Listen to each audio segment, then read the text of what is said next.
Next thing I need to do is yank these spark plug wires off of here. I went ahead and I don't know if you can see it on there, but I wrote number 4, number 2. One good thing about these factory plug wires is they are labeled. That's for your cylinder number 3. That's for cylinder number 2. Cylinder number 1.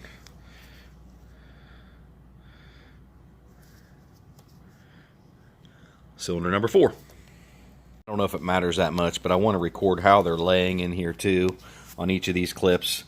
Number 1 is in the top of those first 2. Number 2 is in the bottom of those first 2. Then they go down to the bottom. Number 2 is in the very bottom. Number 1 is in the second one up. Number 4, and then number 3.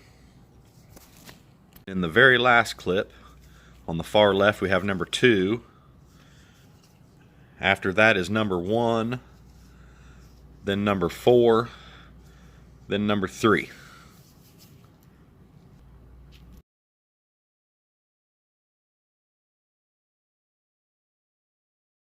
I think the next thing that I'll take off are these fuel lines, and I believe this is probably maybe like a smog line that goes over to right there. Looks like a 13 mil there to start with those. And that rail has 1, 2, looks like 10 millimeter bolts up in there, and then some line wrenches for there and there, and those will be off. Alright, we need record of how all this stuff comes off. I already got the 2 lower fuel rail bolts off. Well, there's this nut, and then there's going to be this bracket that goes on that holds the main wire harness. Then the exhaust, or smog, or whatever.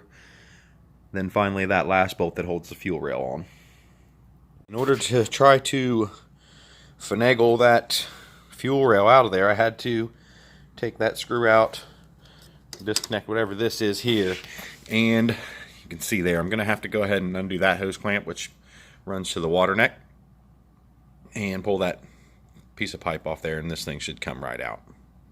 I think I'm going to go ahead and take that pipe clamp off and get that piece of pipe off also.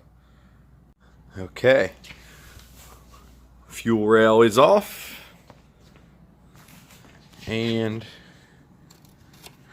this exhaust piece here, whatever that was, is off.